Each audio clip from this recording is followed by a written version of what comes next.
we didn't apply for government funding, because what happens is the big guys trawl the government funding sites and pick up ideas.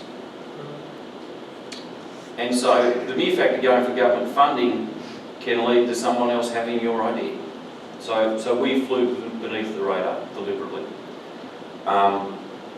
You have a whole bunch of these large companies establishing startup hubs, you know, we'll give you a great big warm hub, come here, use our resources, sit down here and beaver away on your idea. And, you know, we'll have staff sitting alongside you and we'll get a little bit of exchange of intellectual property and it'll be all nice and soft.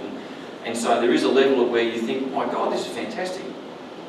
Amazon is talking to us. Well, maybe that's not that fantastic. Maybe as a small startup, you should be playing in a small pond somewhere beneath the radar, and Amazon should be your 900-pound gorilla that is your exit strategy, but it's not your entry point. Right? You need to find an eddy in the stream somewhere that isn't in the mainstream, that is too small for the big players to actually care about it, and you set about systematically building value for yourself out of that little eddy until you get to the point of being able to lift your kimono with it. Right? It's just sheer. Unfortunately, it's Sun Tzu art of war. It's not legal. It's just you can't expose your idea. It could go. And so we did that quite deliberately because it's. Thanks for sharing that. They're all on the mailing list. Yeah.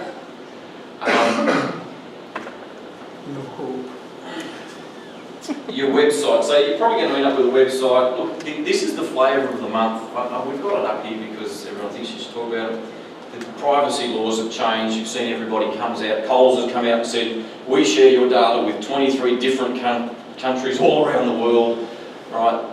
That's the change to the privacy laws. Now you need a privacy policy if you've got annual turnover exceeding 3 million, unless you're in a certain group of companies dealing with health and certain other bits and pieces. And the policy itself, you want to draft it so it's not legally enforceable. It's simply this is your statement about how you do it. What you don't want to do as a startup is go to Coles' website and copy their privacy policy. Right? That's a stupid thing to do, because they've got obligations you don't have, and they're promising to do things that you're not resourced to do. You don't have a privacy officer who they can complain to, and you don't want to have that. You just want to promise that you're not going to give your information off to third parties, etc., etc. So it's a good idea to have one because you want to be seen to be trustworthy, etc. But it doesn't have to be. It doesn't have to be what's on the big guy's website. Okay. So you're saying this isn't legally enforceable, right? I mean, that's why you want it. You all want it as a policy, not as a contractual promise. The way that you're drafting it is not. You can be sued for breach of your policy under the Act, but you don't want a contractual obligation. Okay, because I'm just thinking of the situation where you're collecting customers and you're collecting data on your customers. You then go to exit at some stage. Yep. You're selling now that customer data, which is of great value to the acquirer. Sure. They're going to have a different privacy policy, and they're going to want to do something with that data. Yeah, exactly, and they'll go out and say our privacy policy has now changed, just like you get with iTunes every now and then. It says, please click here to acknowledge we've changed everything. Okay. And that's how websites draft their terms and conditions is, here it is, it's a license to use our website, we can change it at any time. We've changed the license, do you want to keep using our website? It has to be done that way. Scott will have to... Right. Terms and conditions. So this is reasonably crucial. You're going to have terms of trade. You have to think about it. It's different depending, obviously, on whether your website is, whether your model is you're selling membership or you're selling information or you're actually going to deliver product. But you need to think about your refund and exchange policy. You need to think about what you're promising in terms of security, encrypted data, etc. You'll get hacked. This is what we've been told with our site. You'll get hacked. And because there's a door, someone will be able to open it. What has to happen is your website, your data needs to be encrypted so that they can't do anything with what they get when they hack you.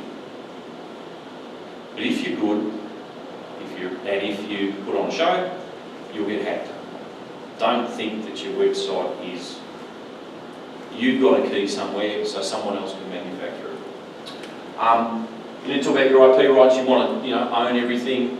It's really important if you've got user content. You need to think about that. You want to own what they create. Otherwise, the person who did the creating is the author, is the owner of the copyright. So you want to put a great big arm around everything and say, this is all ours. Even the stuff you've created, this is ours. And if that doesn't work, then you need to think about how you're going to make that work. Which there's models like we get mutual licenses to what you create, so we can use it for free, etc. Universities do that. There's a worldwide, perpetual, non-exclusive, free mutual license to what's being created, so everybody can go and do whatever they want. I suggest that's a pretty good model to adopt when you're collaborating, because if you can't make it work together, you will want to be free to go off and do something with whatever has been created. Warranties, limitation, liability, it's crucial. You aren't allowed to limit your liability. You aren't allowed to say, you come in here, we don't warrant this, we do warrant that. You've got certain obligations under consumer protection legislation.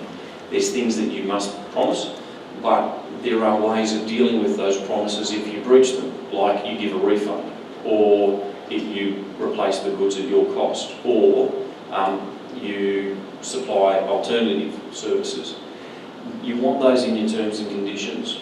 Right? There's an old English case called Hadley and Baxendale, where a guy's mill broke down and he ordered a part, and the guy delivering the part said, we will be there on Tuesday.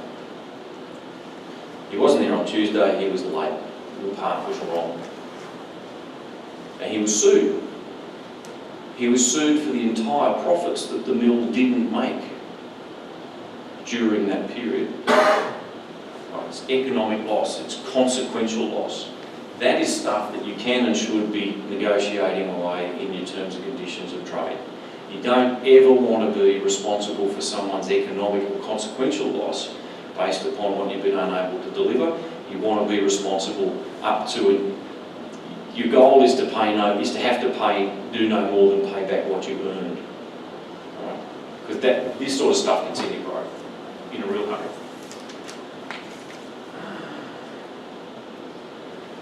We spoke about this tipping point of in partnership versus joint venture, unincorporated joint venture, collaborators. It's a very important legal distinction. The other important legal distinction in startup land is contractor versus employee. Particularly when you get to the point of actually wanting to pay people to do stuff, it's absolutely crucial that you understand under what hat they're doing the work. The three potential hats are that they're a contractor, i.e. they're in the business of providing this work and they're doing it as a business. Employee, they're doing it as your servant. Or volunteer, they're doing it out of the goodness of their heart. If they're an employee, the benefit of that is that you own everything they create. The downside is that you've got a whole bunch of extra risks in terms of minimum wages that you've got to pay under awards. Workers' compensation. Yep. If you only own what they create if you renew their contract? No, you own it by dint of legislation. Okay. Because at universities, people can own their own, when students get Yeah, so students are the employees of the university. So in general, all employees are the company owns their own thing. That's right, which is why I think the universities then have to have a different policy to say in some circumstances you can own it, but without that policy they own everything. And you get unfair dismissal. So this has happened. Collaborators, one claim, and it will happen if you've got an incorporated entity doing your stuff. Somebody's going to end up being an employee of that entity, and if it doesn't all work out, they end up being able to claim for unfair dismissal if you get rid of them. So there's a whole new bundle of rights that come with someone being an employee.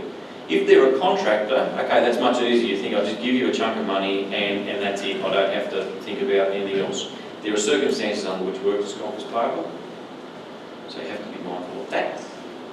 And crucially, they'll own what they create. Right, so you see how crucial it is in startup land to know whether the person you're dealing with is your servant or their own operative. The other is volunteer, and that's even more complicated. Okay, you don't have to pay them, but they own what they create.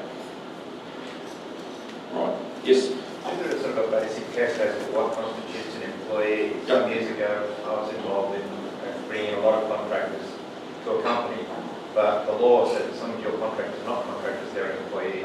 So there's sort of a simple test to say who is and who isn't. Yep, it's called the elephant test. And what it is the judges say, I don't know what an employee looks like, but I know one when I see one. I can't describe it, but I know one when I see one. It's a really unsatisfactory area of the law. It used to be called the multi-factor test. You add up, do they do their work by, do you control what they do? Do they wear your uniform? Do they provide invoices, etc., etc.? But because so much of our government revenue depends upon that distinction and government policy, so workers' comp covers employees, they've had to extend it to workers. There's a whole range of contractors who are actually covered for workers' comp. Payroll tax, they've had to do the same thing because people avoid their payroll tax liability just by dicing someone else into being a contractor. And then there's income tax, obviously. If you're a contractor, you get to keep your money and write off deductions and all sorts of stuff, and if you're an employee, you don't have those business expenses.